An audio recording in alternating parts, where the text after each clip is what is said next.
Oromootaa akkam nagaa fayyaa bakka jirtan maraa nageenya isinirratti jiraatu adda waa'ee filannoo haasofna ka referendum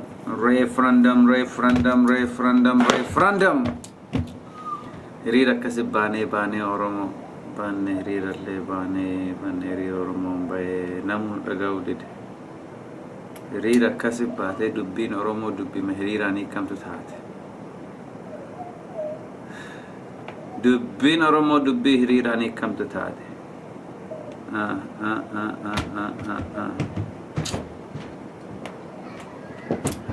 akkasi yaana hiriira bakka jirru mara yaane hiriira Oromoo bakka jirru mara yaane hiriira kana yaane wow hiriira kana akkami baana Oromoo hiriira kana yaane namun dhaga'uu dide amma hiriirri dalaguu dide ka Oromoo amma hiriirra kan dalanne simmaraayyuu galee jira dubbiin gurguddoon sabaa yoomuu dhiigaaf sibiilaan hiikamtii jedha warra addunyaa kun argitanii kasin hiriiratti baanee kadhannu kuni dubbiin gurguddoon sabaa yoomuu dhiigaaf sibiilaan hiikamtii jedha sanirratti hadha waan isiniin jedhutu jira waa'ee namni lama Ameerikaa keessatti dubbii Oromoo jabeesse osoo lip servisiin qabaatiin lip servisii akka lammaa magarsaa osoo hin qabaatiin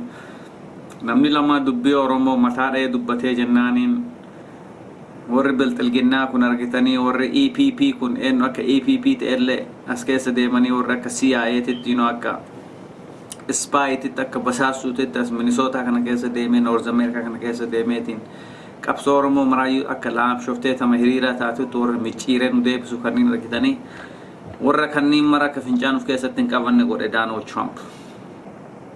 Egypt jedheen speaker irra kaa'eetiin Egypt stupid deemii jiraasan dhoosaa jedheen gizanii Egyptaa dhoostu waan san jedhe bakka warri biltilginnaa kun bakka qara Donald Trump filatuuf olii gadime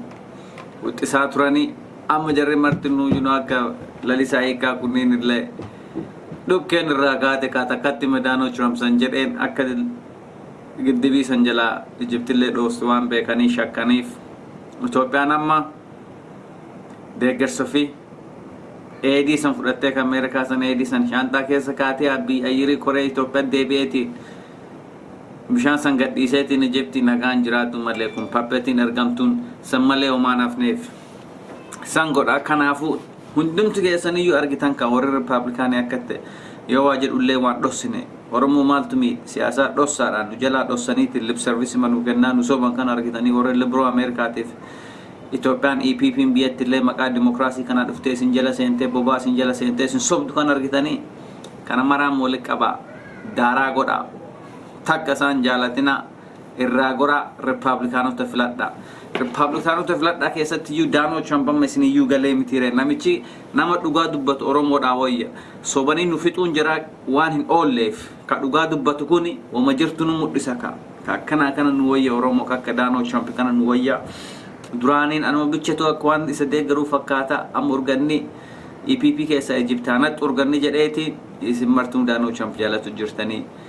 warra akkana dhugaa dubbatee siyaasaa dalagu nu wayya warra nu sobeetiin karaa dheeraa nu harkisu kanneen irra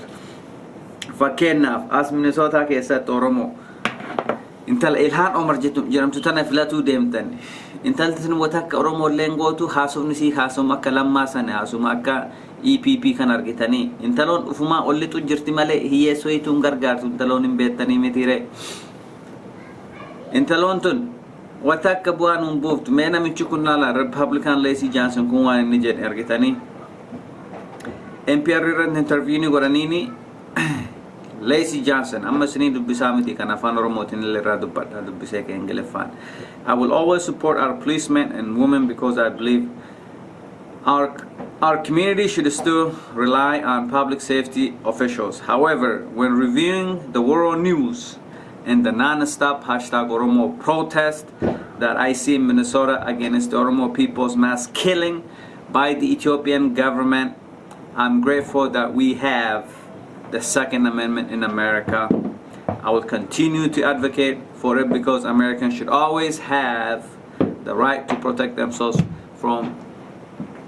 anyone if they are in danger. Now, Oromoo namichi kun waan jedhu argeettanii addunyaa tana yoo laalu akka hiriira Oromoo kana kajadhisanii yeroo hunda deemanii waan arganne kana yoo laalu mirga qawwee Ameerikaa kana taqraa caala deeggaraa jedhu Oromoo intal takka Ilhaan Omartuuni maal jetti isiniif fakkaata intal takka Ilhaan Omartuun lip service jecha haasawma hidhii kana ka bu'aa isinii hin qabne isinii kenniti intalti tun hin dagadde akka qawween Itoophiyaa keessa Oromoo waan hin qabneef qawwee dhabuun akka Itoophiyaa nu yaase akka East Africa san keessa qawwee dhabuun nu yaase intalti tun dagattee jirti kanaafuu waan akka intala tanaa kanneen hin filatina warra siyaasaa laamshoo siyaasaa reeffa isinii fidu kanneen hin filatina siyaasaa jajjabaa bakka duudhaa qabu bakka duudhaa sabaa qabu akka mirga qawwee tan akka dur nu mirga cuuphee qabnu mirga qawwee qabnu kanneen mara Oromoo irraa mulqan Oromoo irraa hiikan argitanii warra siyaasaa laamshoo siyaasaa reeffa akkasii taphatu hin deeggarina Oromoo kakka Leesii Jaansen kana ka vooti godhaniif Ilhaan Omariif Leesii Jaansen laalamaan wal godhan Twitter irratti maal jetti Ilhaan Omar as we have been seeing on the streets of Minneapolis no justice no peace I will do everything in my power to ensure that the United States helps pursue justice for the killing of Hachalu Hundessa. Amme rabbi jedha waan kana kana namni siyaasa irra yoo barreesse dhugamaan amantanii ilfataa jalan fiigina waan akkana kana Oromoo. Kun lip service siyaasa jedhaniin kana afaanumaan waan gurra Oromoo dhaga'uu fedhu wayi itti himeetiin itti dhiisaa miskiina saba waan ta'eef saba siyaasaa hin dandeenye waan ta'aniif ilfataan afaana yaa'aniitiin vootingii naa kennanii harka naa baasanii na filatanii angaruu siyaasaa yoo seene lip service ma kennaaf akkuma Lammaa Magarsaa jara leenjisanitti lip service kennaafi lip service ilfataa Oromoo olii gagguluftii jedhanii ilaaluu jiran jaran kanaafuu namni akkamii filattarree isin namni dhugaa isinitti himu filadhaa warri kunniin qixxaa bilcheessee cilee irraa bocee isinii fideetiin barcuma irra mummuree aanan wal isin jala kaa'ee xarbeezaa barcuma irra isinii kaa'u kan isinii kaa jedhee kasin sobu kanneen hin filatina isin tuqixxaa akkasi dhaateetiin bocateetiin aanaan waliin unatee nyaata malee namni biraa naa godhan jedhina Oromoo please waan akkanaa tana waan laamtu waan siyaasaa laamshoo reeffa namni biraa hojii naa hojja ka jedhan kana takka isaan amanina Oromoo sanoo amantan yoo isin lafa ol jettan lafa teessan isin jalaa fudhataniira mirga keessan isin jalaa fudhataniira warra akkasii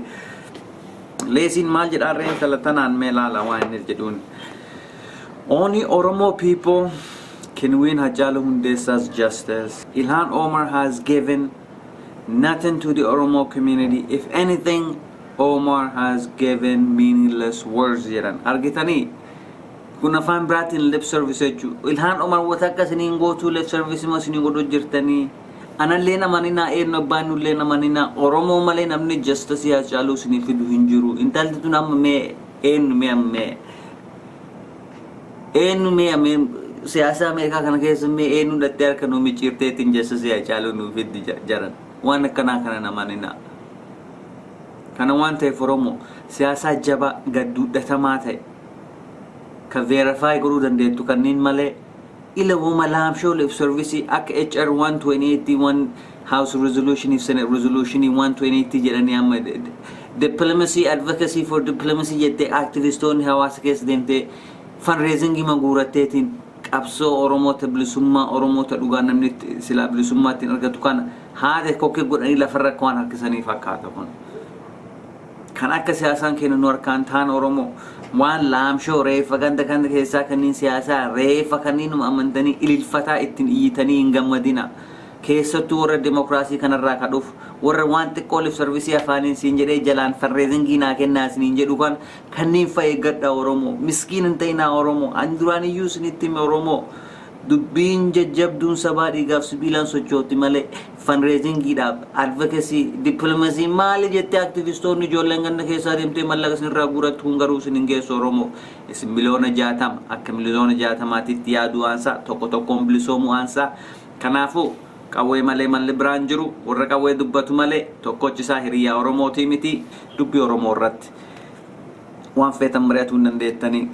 contact na godhaatiin waan feen waliin mari'annaa galatooma nagayaan peace isiniin jedha bakka jirtan mara nagaan ta'a kun dubbii Oromooti